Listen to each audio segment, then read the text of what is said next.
Mga kapatid, tayo'y pinapayagang masilayan muli ang di masukat na pag-ibig ng Diyos sa atin. Sa mga salita mula sa Ebanghelyo ni Juan, ating napagtanto ang kahalagahan ng regalong ipinadala ng Diyos sa mundo, ang Kanyang bugtong na anak. Hindi para hatulan tayo, kundi upang tayo'y iligtas mula sa kasalanan, kamatayan at kadiliman. Sa gitna ng kadiliman at pagkaligaw ng tao mula sa orihinal na kasalanan, hindi tayo iniwan ng Diyos Ama.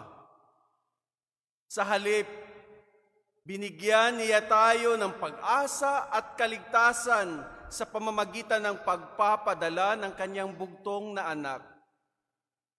Ito ay paalala na sa kabila ng ating mga kakulangan at kasalanan, may liwanag ng pag-asa at kaligtasan na laging nakalaan para sa atin.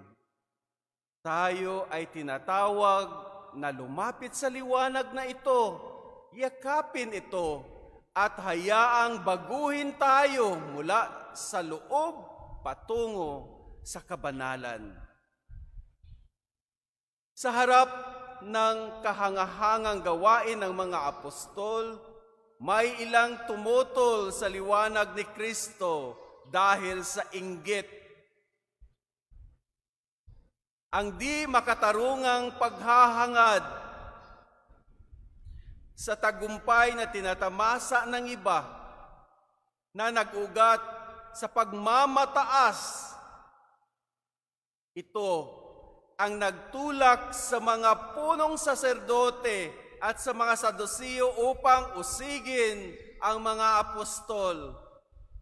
Ngunit paalala rin ito sa atin na ang inggit ay maaaring magdulot ng malalim na pinsala, hindi lamang sa ating mga relasyon, kundi pati na rin sa ating espiritual na buhay. Ang tugon sa inggit ay hindi karagdagang kasalanan, kundi ang pagpakumbaba,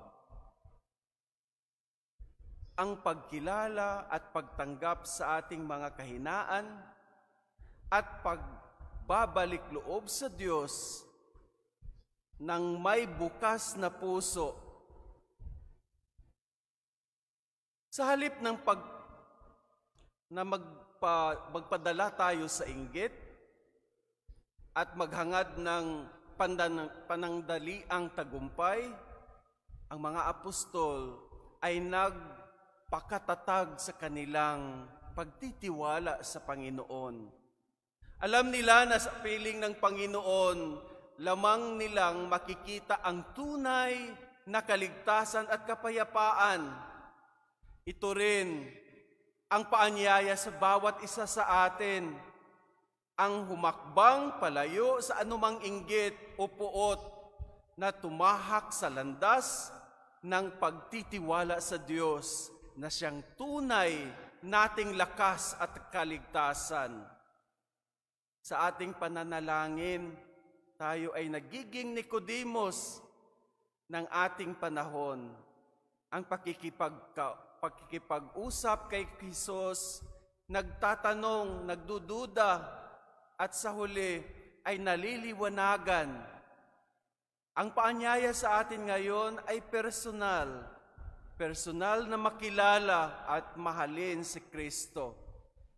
Hindi lamang bilang isang konsepto, kundi bilang ating tagapagligtas, Hari at Diyos.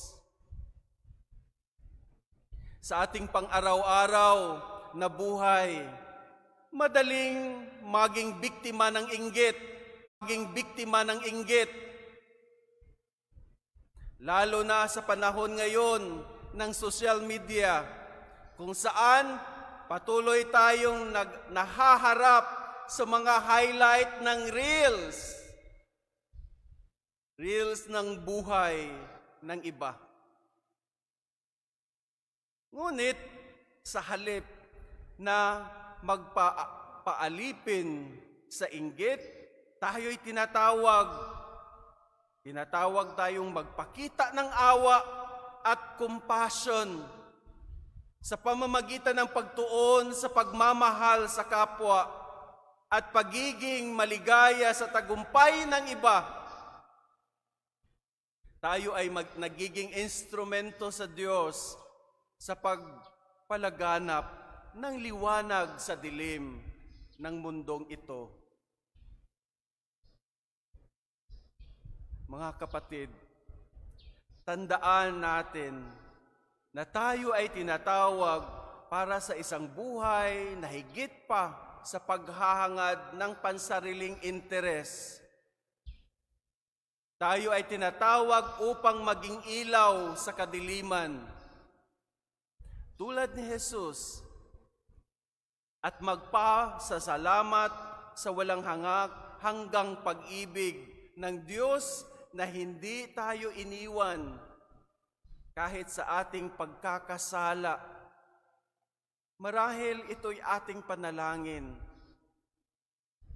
Panginoong Jesus, iligtas mo kami mula sa kasalanan ng inggit at gabayan mo kami sa landas patungo sa tunay na kalayaan at pag-ibig. Amen.